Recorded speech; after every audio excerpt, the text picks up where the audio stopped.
What's up, everyone, and welcome to another fantastic episode of FaceTurn with Candace Cordelia, a PWI Presents production.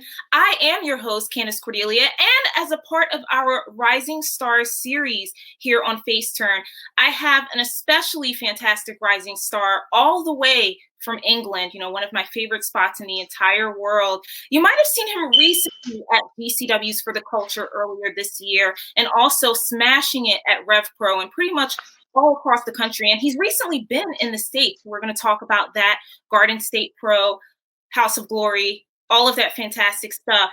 But first and foremost, welcome, Michael Oku. How are you?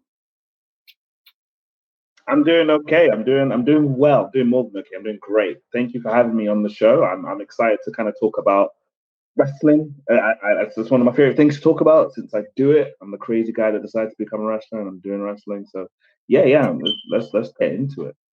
I love it. I love it. And I also have to mention, I could have said this right in the intro, but we have to give you congratulations and props on all of your successes. And one of your career highlights has been the longest reigning Rev Pro Cruiserweight champion. So that's a huge accomplishment. You've done so much in Rev Pro. But before we get into your successes just in that promotion alone, I want to get to the beginning of your journey. And you stated that, you're in this crazy business. You've decided to take on this, crazy life as a wrestler. So it certainly is a inspired choice, but that's what we're here for. We love wrestling and we love talking to wrestlers such as yourself. My first question for you, Michael, is how did everything get started for you in wrestling? So for me, it was in 2017, so 5 years ago. I was just kind of like at a crossroads in my life. It's so weird. I was at a crossroads in my life at the tender age of 23. And I was like, right, this wrestling thing has been part of my life forever. I've been watching it forever, but I think I've always wanted to do it in the back of my mind. And it came to a point where I realized, oh, wait, I could actually try and do this when I realized that A, there was a wrestling school that was just one train away. And B, what I didn't really know, but I had a kind of an idea of was that the UK scene at the time, especially 2016, was on fire. So I had seen a few clips online of like rabid crowds in parts of London near enough to me that I was like, how did I not know this was going on? And then there was one faithful, there was a clip of a progress show before the show started. William Regal was just talking at this progress show, just hanging out. It's like, hey, don't mind me, I'm just here. I'm just a fan like all of you. And I was just like, what's William Regal doing? As you got to remember as well, this is before the UK tournament happened, anything happened. That was just a very mind blowing thing that William Regal was just at a random wrestling show in Camden in North London. So when I realized that there was a scene bubbling, and I realized there was a training school not so far from me, I was like, you know what? I'm going to do it. I'm going to give it a shot. And it was the Progress Wrestling School. It's called the Project at the time, and then it turned into Knuckle Locks. But Progress Wrestling was the hottest promotion in the country, I'd say, for sure at the time. And I was like, well, they've got a school. Let me join the school. And then as soon as I joined the school, a week later, the WWE UK tournament started. And I remember Roy Johnson was in the tournament, and he was a member of the school. So I was like, wait a minute. So I've definitely chosen the right place because there's a guy from the school who is now wrestling for the WWE and is wrestling Pete Dunne. So I was in the right place. So that's kind of how my journey started. I was like, I've got to do this. It's kind of like a bucket list thing in my head. I was like, let me at least train and let me see if I can do one match. If I'm good enough to do one match, and then I mean, here we are 5 years later, and things went beyond one match. That's wild, just how life works out. And you never know what's literally around the corner from you physically, that the school was just a train ride away. And, London has a special place in my heart because I actually went to school there for some time. I lived there for some time.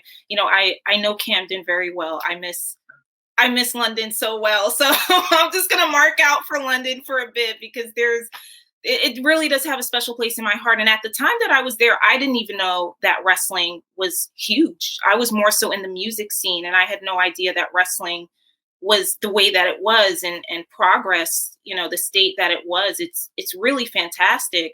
So having said all of that, I understand you also have a background in acting. So was acting your first love and then wrestling followed, or was it the complete opposite? Oh yeah, it was complete opposite actually for sure. Wrestling was my first love in terms of, so I'm the youngest in my family. So as far as I can remember, there was always wrestling on the TV. So that was just a thing that was a part of my life. There was school, there was everything else. There was wrestling as well. That was just another, the food, wrestling. That was just another thing that just happened in my life. Fresh Prince, My Wife and Kids, wrestling. That was all that was on TV.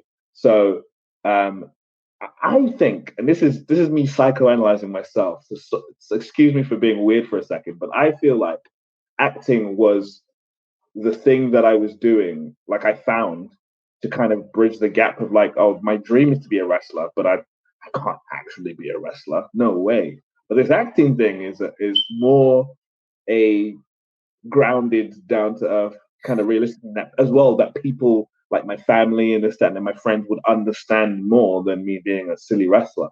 Hmm. So I think I jumped into acting and I started it when I was around about 15. That's when I had an agent and everything and was starting to go to auditions. That's when I became a professional actor, so to speak. Um, but that's something I did for about 10 years. And then when I started wrestling, I was doing both things, acting and wrestling. I've done a lot less acting now. Like my acting career has wound down just because the wrestling was going so well and the acting wasn't going as well as I wanted it to. For my personal thing, I was like, oh man, I think I'm just more passionate about wrestling than I am acting. But still, yeah, like to this day, I've made so many contacts in acting that I always have like a casting director or an acting friend message me, and I can be part of a few things here and there. That's so fascinating because the acting industry is just as cutthroat as wrestling, right? And Mhm. even there's a lot of similarities both within the industry, but also as a performer. So it's really intriguing that you were able to do the acting and also do the wrestling, but then set aside the acting in order to make a name for yourself in wrestling. So that's really, really cool. That's really cool. And I had to bring up, we talked about this before, but I have to bring up Max because I for those watching, I'm the type where I will, if I know you're an actor, I'm going on your IMDb page because I'm so interested in seeing the credits. I want to see what my fellow actors have been in. And when I saw Max, I was like, wait a minute, I watched this episode. I remember it was the second episode with the party.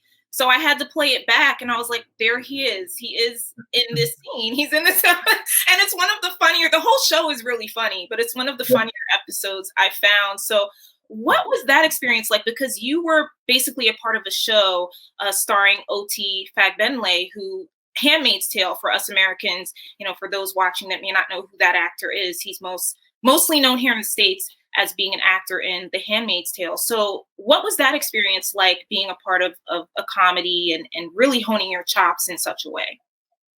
I just always loved comedy. It's one of my favorite. I don't know.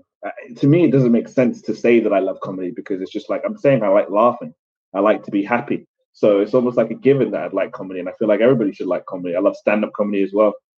Um, yes, I kind of find like just when I've been doing acting, I find like a comfort zone, so to speak, in terms of doing things to do with acting, a little bit of improv comedy as well. Um, and so doing Max, I mean, there's a very, very long story about Max that harkens back actually 10 years ago, 2012. Wow. So that's when I first met Oti. And he was doing auditions for a film, a vampire film. It's going to be called Vampire Ends, and then it got changed to Big Bad Blood. And it's like supposed to be a teen vampire film, but it was going to be a comedy. Mhm. And like, of course, at the time, that was like the rage. Vampire stuff was the rage back then, and I was cast as the lead actor for that. So he was going to make this film, but he hadn't like got the funding and everything in place. So what he was going to do, so what he did is that he filmed a trailer called Big Bad Blood, and it was like super super high production. I think it's on YouTube somewhere. If you want to do some scavenging, you can find that. And like it's just so well done. It's the craziest thing I ever done. There was stuntmen for my stuff. There was so much make. I couldn't like vampire makeup, the works. And he created the trailer and then was going to go and pitch it to studios or maybe to even TV companies. And Channel 4, which is a big channel here in the UK, wanted to pick up. They're like, we love the script. We think it's so funny. And this was years later. And they were like, but it can't be about vampires because vampires are no longer in. It's no longer the it thing. So they're basically saying, write something completely different, please. So you have to start from scratch. And that's how Max came along. He wrote this series, and also because his name was becoming bigger, they wanted him to be in it. So originally he was not in it at all. But they were like, we really want you in a comedy. So he rewrote something where he's in the comedy, and that's how Max got started. And because years and years ago, I had a part to play in terms of having Big Bad Blood come to be filmed, and that got shopped around and people like that. He just like found a way to squeeze me into an episode of Max.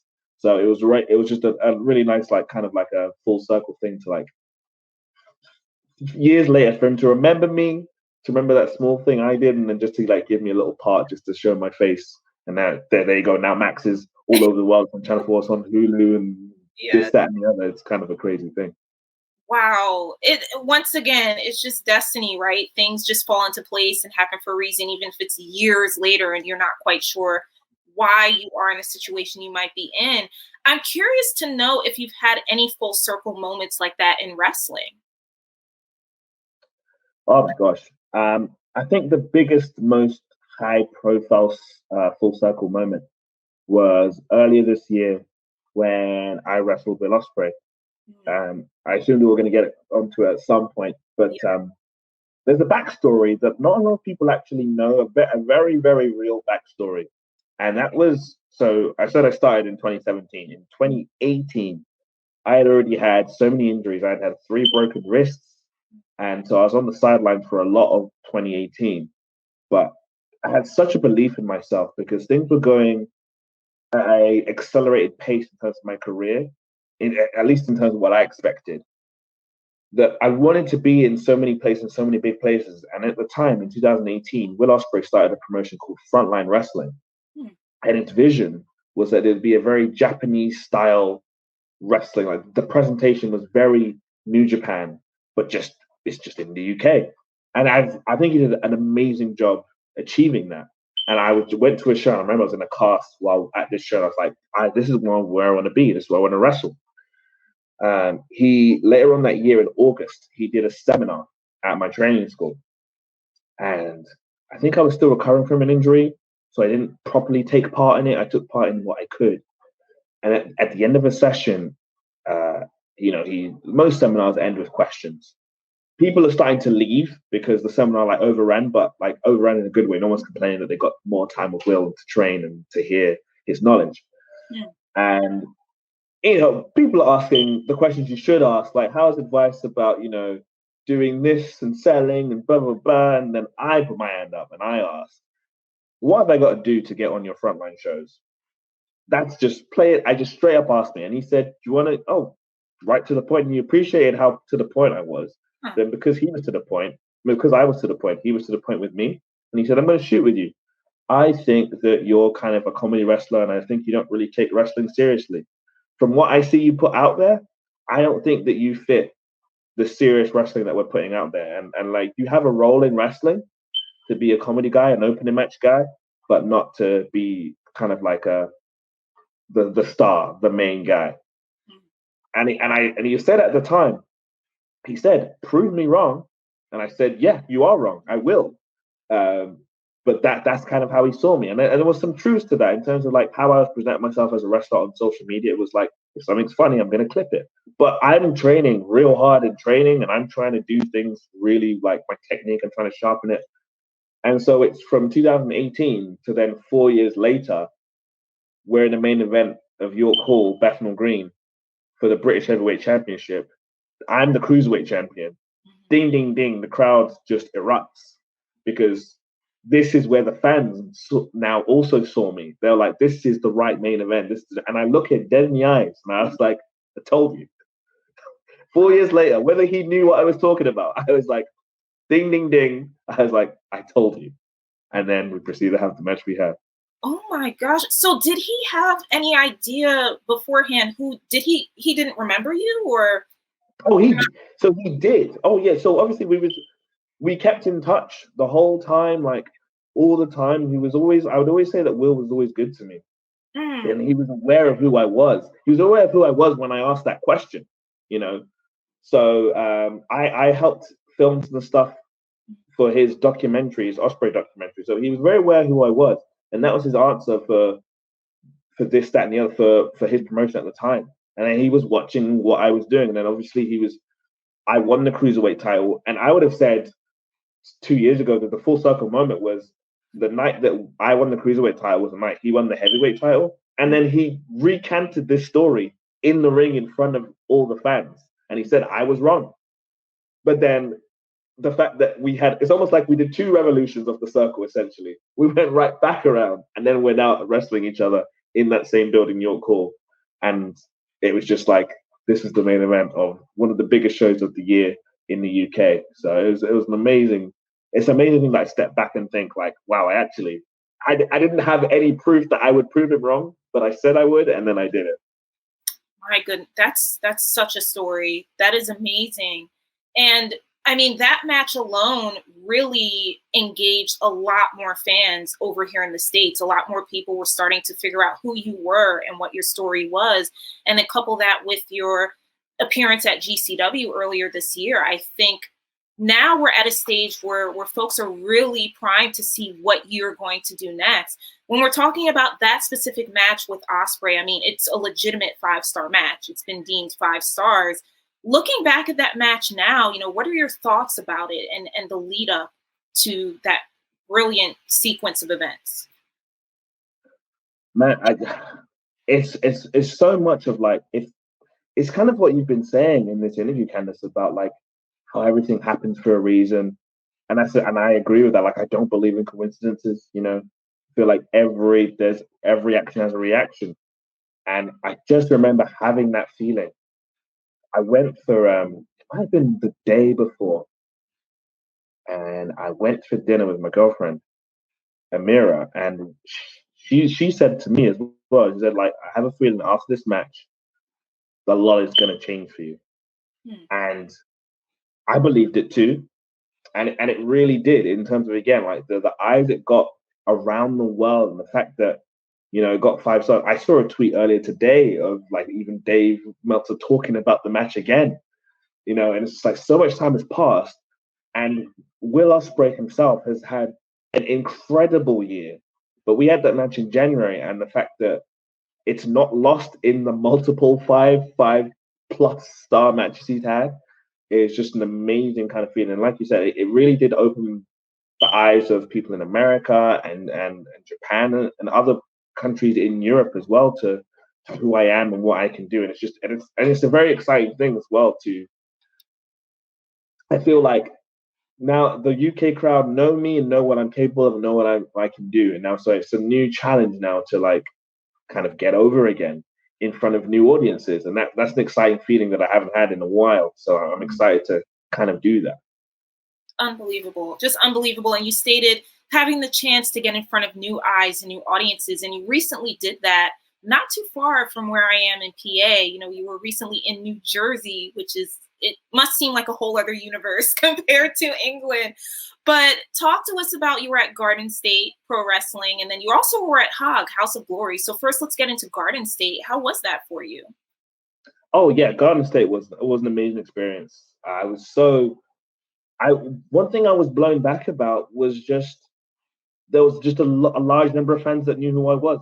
Mm. I'm always surprised by that. The fact that I can go I could be on a 7-8 hour flight to the other side of the world, and there are people who are aware of my work. And there was a guy who came up to me during the intermission being like, I've been waiting to meet you for years. And it's just the fact that I'm just like, what? How have you known me, been watching me for years? And it's just kind of like a really an eye-opening experience that like there was like it might have been 50% people that knew who I was, but then I feel like at the end of it 100% of people were like, this guy, we like this guy, which is such a good feeling. And I thought that like the way they treated me was so well. I was treated so well by Garden State. The production was great. It's just gone on demand now. I know there's a couple like teen issues supposed to stream live, but I just remember noting that the commentary duo is tremendous, tremendous. Veda Scott, I've heard her doing commentary loads of times. She's done commentary for female matches in the past, but she's doing amazing work. As comes to like more of that, please. But I mean, Garden State, yeah, it's such a good time. That was the second show as well, second show ever, and being in the ring with Matt Sydal and Titus Alexander. I did a little promo about the match, I think the day of the show. And I just really spoke about Matt Sydal and just the fact that he really has just innovated and people have taken from him and they probably don't realize they have. Like his double knee, the meteor double knees that Sasha Banks does. I don't think anybody in Western soil was doing the double knees to someone before Matt Sydal was. No hands Hurricane Rana. I had never seen it before him. And I was just thinking, wow, I do these moves too. And I'm now in the ring with the person that I first saw do these moves. So that was just a very trippy feeling. And then Titus Alexander, someone I was hearing about before I came over. He's also wrestled Will this year. And he is just, you can tell he's going to be just incredible. He's great now. He's going to be incredible in a few years. There's just so much he has down. Instincts, you can see his instincts are just on point. I'm excited to see like what he does in his future. So yeah, Garden State. I mean, and the crowd. Oh, so this is another thing. UK, you see it on TV when you're watching wrestling. New York, New Jersey, the crowds are hot. They're rabid. It's real. Like I went to the show and just when the show began, there was just a rumbling from the crowd. The crowd was just so loud. I was like, oh my gosh. So they love their wrestling. New York, New Jersey loves their wrestling. Yes. And, shout out. I love that you gave respect and props to Matt Sydal because you're absolutely right. I don't think a lot of people realize the impact that he's had in this industry prior to seeing what he's been doing with All Elite Wrestling. So you got to give the man props. And also the commentary team props again, because I'm believing that you're talking about Alyssa Marino. I'm not sure who the other. Alyssa Marino, yes. Alyssa Marino and Veda Scott. Shout out. Oh my gosh. We have to praise them. And I think it's really important to do so, especially in this industry. Like I was stating earlier, it's very cutthroat. It's sometimes you get down on yourself. Sometimes you really have to find that little kernel in you to keep going and to really believe in yourself and bet on yourself, which is exactly what you're doing because now you're making waves in the States as well. So of course, we just talked about Garden State, and you mentioned before we got into this interview that you went to House of Glory, and I've been to House of Glory before, another tremendous promotion with a tremendous crowd. So talk to us about that experience as well. Right. I mean, so I was there for the weekend just for Garden State, and I had a free Sunday. And I'm in New Jersey. I thought, well, that's just right next door is New York. I'm going to check out the House of Glory show. So just as a fan, I just went to watch the House of Glory show, and it was just an incredible experience. This is I think Terminal 5 was the name of the venue, and that venue was just a crazy venue. There's some venues that look perfect for wrestling, and that one looked perfect for wrestling because there was 3 stories of like fans all around, nearly it looked like a modern Hammerstein ballroom, and then it probably could fit like 2,000-3,000 people in there. I'm not even joking. I'm not doing wrestling numbers. It seems like the number it could fit, and they put on a hell of a show. It's one like again hot crowd of love and everything, and it's something that like it's a promotion that I would love to like one day kind of be a part of. I know Will has wrestled there a few times, and watching Eddie Kingston versus Marufuji in that main event, I really loved that. I really loved that main event. It was like a sprint. It was like a fight. It was done in like less than 10 minutes, but I loved all of it. And Eddie Kingston is one of my favorite wrestlers now, and he's great. He's always been a lovely dude. He's got one of my favorite entrances in wrestling, which is walk to the ring, I'm ready to fight. You're ready to go. I love it so much. But yeah, so it was a really good show. Awesome show. That's so nice to hear. I love it too. And Eddie Kingston just encapsulates for me so much that I love about New York, just the realness, the rawness, direct and in your face. It doesn't get any better than that. At least that's in my opinion. But speaking about New York, what are some of your favorite things? Being someone from England and coming, I mean, London is a huge city and New York is a huge city. What are some of your favorite things about New York City itself? So I mean, I think I really like New York because it's so similar to London. Mm. If you don't like London, you won't like New York, and vice versa. I think it's just I like the busyness. I like that there's people walking all directions, and you got to go through them. I don't know why, but you just do. And and it's like London. So New York feels like just London, just times 100, and so everything is wider and taller. The buildings are bigger, the roads are wider, the cars are bigger. I don't know why, but it just really is. So it just feels like a more spectacular London. So it was just cool to like have a day to walk around, just to like to feel the city. In terms of, I think it's just America in general. I wouldn't say just specific to New York. This is the thing that's for me. Americans love to mix sweet and savory. It's just like it's a staple in all American food. And Mm. I tried to give it a shot. So I had some chicken and waffles. Oh, I had you some chicken and waffles. went for it. Wow. And like so I had one at a time.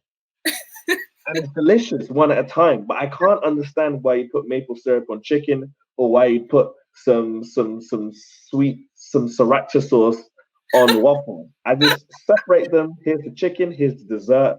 Delicious. But the pancake and bacon, maple syrup and bacon, for some reason it's not for me, but it's good portions, so I ate all of them. It's delicious Nice. separately, but for me, I don't understand the mixing the sweet and savory. It's such an American thing for me that I don't know if I can get behind it. See, even though I'm born and raised in America, I'm with you on that. Like I will eat chicken and waffles, but I have to have the sweet separate from the savory. So I would never put sriracha on my waffles. It just doesn't, my brain just doesn't compute it. So I'm with you, even though I am American. Not all of us are down with mixing all of the flavors together. You got to separate it. But where did you go? Do you remember the name of the restaurant at all? Oh, I don't remember. I took a photo of it. I'll put it on my Instagram or something like that. I'm gonna put it so that I can remember. But yeah, it was a very uppity restaurant. I was like, oh, this is very good. It had a little I think there's a little cocktail I had on the side, like a brunch, just brunch, chicken and waffles brunch. So yeah, I decided to like treat myself, at least just have one meal. And of course, like the Italian offering in New York is second to none. So I did get just like a dirty pizza from just like a little van, a food truck. I was like, I'm just having a slice, just so I say I've done it. And yeah, that's it. There it is. When in New York, you got to get that slice of pizza, 100%. Mm. I have to tell you, I miss the quote unquote the fast food from London. Like I miss the kebabs at like midnight. I miss I miss Nando's. Like there's certain things. Yeah, yeah. Even though I think there are some Nando's here in certain parts of the States, it's not the same. You have to get it in England. That's just my take on it. But I feel you. When you're here in America, you got to partake in all of the different foods and the company and people. And speaking about being here in the States, now, which promotions would you really like to dig your feet in and wrestle and do your thing? Oh, in the US? Well, that's the thing. So I would love to come back to GCW. You know, they are the hottest promotion. I'd say they're probably the hottest independent promotion in the world. Hmm. Everybody's paying attention to what they're doing. So naturally, as a wrestler, you want to go where people are paying attention to.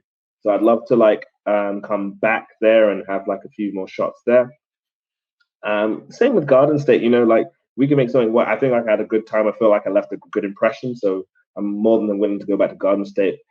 Place that I've seen, Pro Wrestling Revolver. Hmm. I really like what I see from Pro Wrestling Revolver. That would be a cool one. And then a newer one, a fairly new one, Deadlock Pro. Hmm. Deadlock Pro Wrestling is just like come out of nowhere and it's become like a real destination, especially for just looking from abroad across the sea. It's really like standing out as like a promotion that's like doing good things and like getting a lot of attention. So those are like some of the main ones that I'm looking to like see if I can like dip my feet into. But again, like wherever, whoever's calling, I'll answer. I'll answer. That's the right attitude. At least I think so. And those are really a nice mixture of promotions to really make more of a name for yourself. Certainly. So I'm manifesting that for you. I'm hoping that comes to fruition. So we want to see more Michael Oku here in the States, because we can't go to England every week to see you. It's just not possible. Maybe for some it is possible if they have a private jet, but for a lot of us, we're hoping to see more of you here in the United States. But also going back to England, so what is the future? What does the future hold for you at RevPro, and also the other promotions that you're working for overseas? So, I mean, you talked about the Cruiserweight Championship. I was the longest reigning champion, and then I lost it. Was it August or July? I lost it at Summer Sizzler in Manchester to Luke Jacobs, and he's going to be an awesome champion. He's already been an awesome champion. If you see some of the matches he's had, I feel like I'm at this level now where like there are people like underneath that are like going for my feet and I'm going for my spot, and I want to try and see how I can defend this spot at the top of like RevPro and at the top of the scene.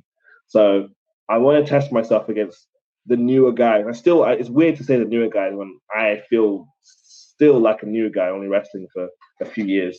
But I do want to I'm excited to wrestle the new faces that are coming in, and also help as well as mentor however I can the knowledge that I've been given by being in the ring with some of the best wrestlers in the world.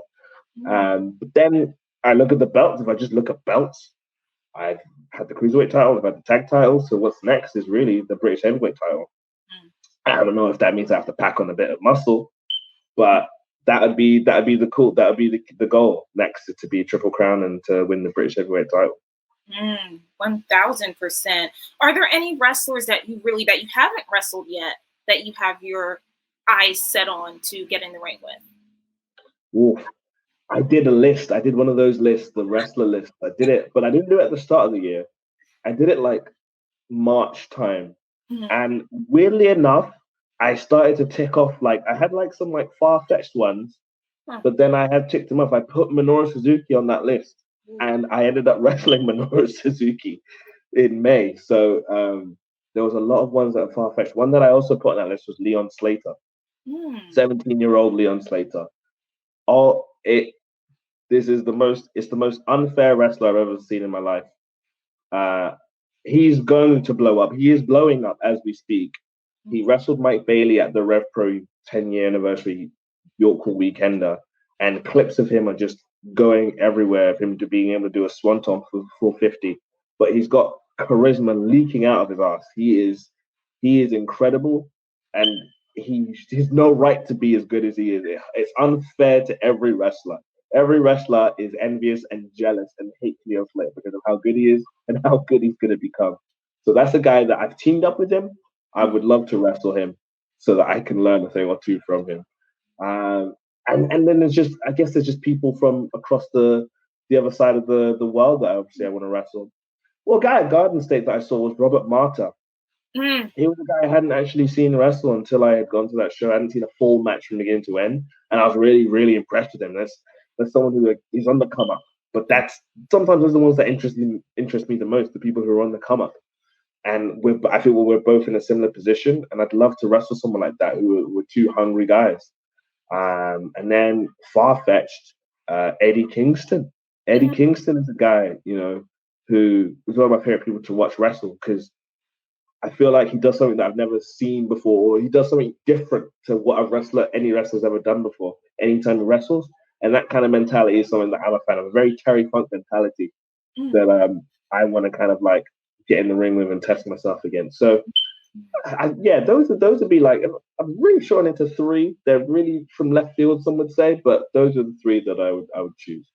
That's such an inspired list. And you mentioned far-fetched, but given the trajectory that you're on, I don't think it's far-fetched at all. And especially, Eddie Kingston, Robert Martyr, who, yes, he is also a name that I've personally been seeing thrown around a lot lately, especially this year. But in terms of, and I don't want to say in terms of far-fetched, because I believe if you really put your mind to something, you can do it. But as a wrestler, what are your thoughts about the bigger promotions? What are you really thinking in terms of potentially getting to that point? Or are you just kind of at a stage where you're just, I'm cool with where I am. I want to go to different promotions here and there and just really hone my skills. And if that comes into a possibility, then yes, I will look at that. I'm always trying to see what could be next. Of course, I try and make sure that I'm happy with where things are and how things are going. I'm enjoying. It's about remembering to enjoy the journey. But of course, I'm always trying to see like how. Try not to get too comfortable. I've told this thing to people, some people that I teach, when I give them advice about being on shows or what shows to wrestle for or their careers, and I talk about CZW, not combat zone wrestling, but comfort zone wrestling, where like if you're in, there'll be promotions or places that you like to wrestle and you enjoy it and you're comfortable, but you'll never progress because you're not challenging yourself. So going to a Garden State where I'm like, I know, for example, that not a lot of people know me and I have to start over again to get all my moves over, my catchphrase over, that's a challenge. And that's what I know I need to do to then start to go to the next level, to those other places. So yes, again, like with RevPro, I would say I'm comfortable, but at the same time, trying to find challenges within the promotion, I'm also trying to see what I can do alongside it. And in terms of the bigger companies, I'm pretty optimistic in terms of what 2023 would look like. I want to make sure that like by the end of this year, I'm like, I've put so much, I've laid so many foundations in place. So taking that next step to a big company, and it could be any. Again, I want to quote Eddie Kingston. He said, "Be a mark for the numbers, not the letters." So it doesn't matter what the company is; it's who's offering you what. And I have had like, I know that there are wrestlers from those companies that are looking at me. I don't know if the people in charge are looking at me, but I'm very hopeful that it might be a New Japan or an AEW that I might be able to say I've wrestled for sooner rather than later. And then, why not WWE as well? Like, why? Like, again, like they're going through big changes, and who knows? And maybe I'm telling myself, oh, it could never be WWE, but who knows? Who knows? I wouldn't have predicted where I'd be here in 2022. So who knows what 2023 is going to look like? I love that. I love that answer. It's so optimistic and real and just brilliant. And, you stated towards the beginning of this interview, it seems as though you have grown up watching wrestling. Who were your favorite wrestlers growing up and really just, I guess, either emulating or admiring or perhaps both? Well, I think number one would be the guy that's on that poster, The Rock. He'd be like the number one inspiration, my number one favorite wrestler of all time. It's the easy one for me to pick. But then there were too many people that in terms of emulation, I would say I've emulated a lot from Christian Cage. I've emulated a lot from Chris Jericho. Even Shawn Michaels as well, of course. Like, again, some of these people are like the what you'd hear loads of wrestlers say, but like so much from Shawn Michaels as well as Brett. Like the big names that you always like come up are the ones that I try and take from so many of them. But then Christian, maybe the one that you don't hear a lot of, but he's one of my favorite wrestlers ever. That's another dream match. When he came back like last year, I was like, oh, it's now possible that I might be able to wrestle Christian. Let me try and get on that as soon as possible. But super, super big inspiration. But then there's other people like an Adam Cole, who like I look at him and I look at, okay, like he's a guy I study. Like I'm like, okay, what do you do that makes the crowd just absolutely adore you and just do? It feels like the crowd would die for Adam Cole. And I say, what does he do in the ring? What does he do with his promos that really do that? And the same with Punk, like the way they can move people with their words. Those are people that I take inspiration from as well, from that aspect of wrestling, because the promo game sometimes is just as important as the actual in-ring stuff. You can really make people care in a way that the actual physicality of wrestling can't. So those are like, I've just named so many, but then there's even so many more. I could argue that I take from The Undertaker. You know what I mean? So there's just so many people that I'm like, I grew up watching, and then I've either consciously or subconsciously emulated from, who kind of shaped me into the wrestler that I am today. And you mentioned, the promos and the importance of the promos. And we've talked about your acting career prior. How much of your acting training have you used to help you with your character and your promos in wrestling? Right. So here's the thing. I never went to a drama school and had acting training. Wow. This is a weird thing. So the agency that picked me up when I was in my teens, they were picking up raw talent because again at the time, I think that's when films like Kidulthood and Adulthood and Top Boy as well in the UK were big things. A lot of the actors that were picked up from that weren't classically trained. They were people that they just auditioned them and liked their raw talent. So raw talent was a big thing at the time. So this agency was like, oh, how about we start an agency built upon actors with raw talent? So we'll audition them, we'll see if they have potential or ability, and we'll bring them on. So that's how I got brought on. And really, I was learning on the job. From the jobs I was getting, I'll be learning around these really like experienced actors. And it was from that, I would argue, and in terms of like what was getting me by or what was like allowing me to get by in acting, I would make the argument that it was wrestling and wrestling promos and this that, and the other that was helping me with my acting and not the other way around in a weird twist of fate. So that's kind of like how the two things came together. But in terms of how acting helped with my wrestling, we talk about how it's a cutthroat business, this, that, and the other.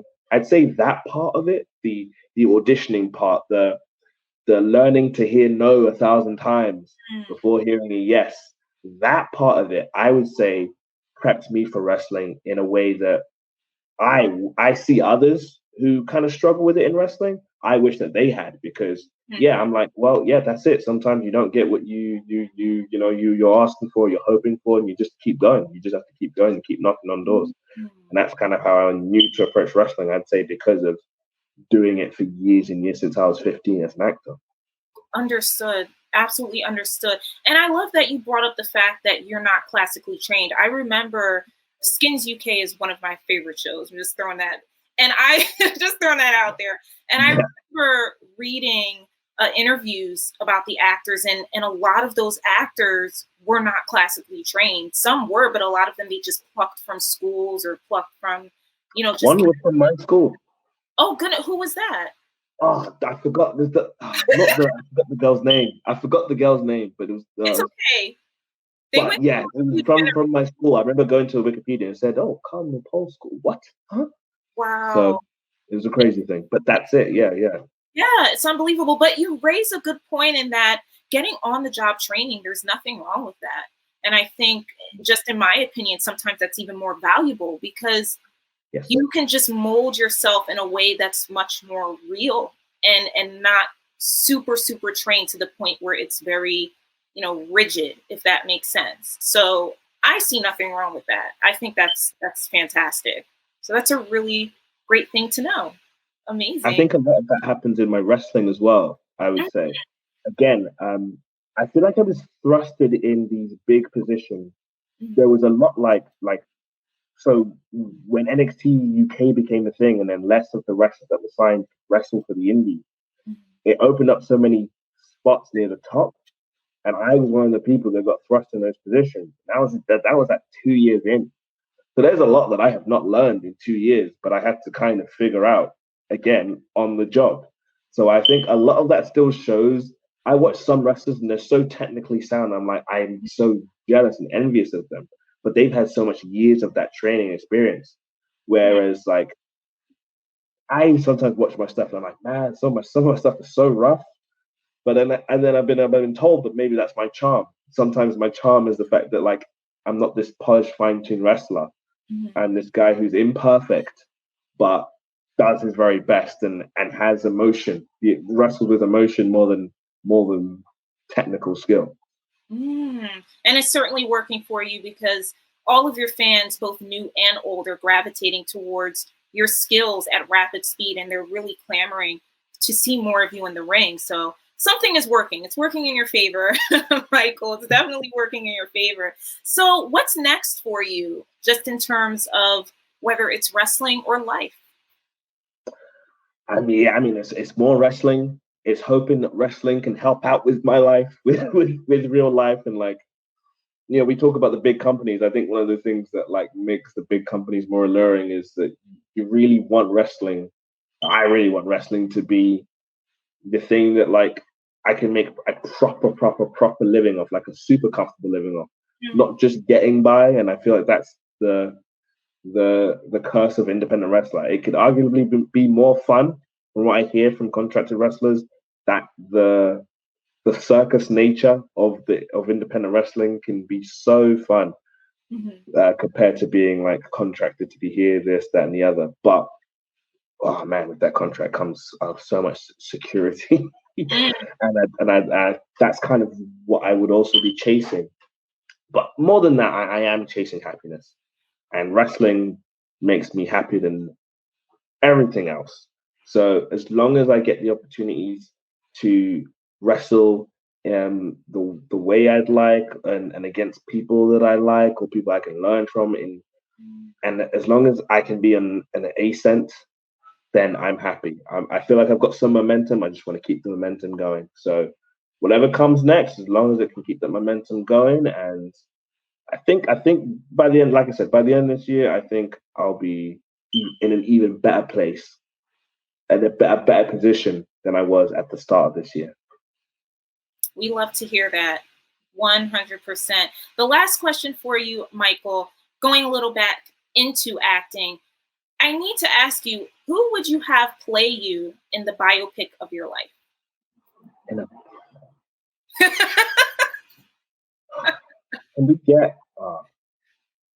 we get like a young version of Will Smith? Because I just watched too much of him as a child. Like, it would be him.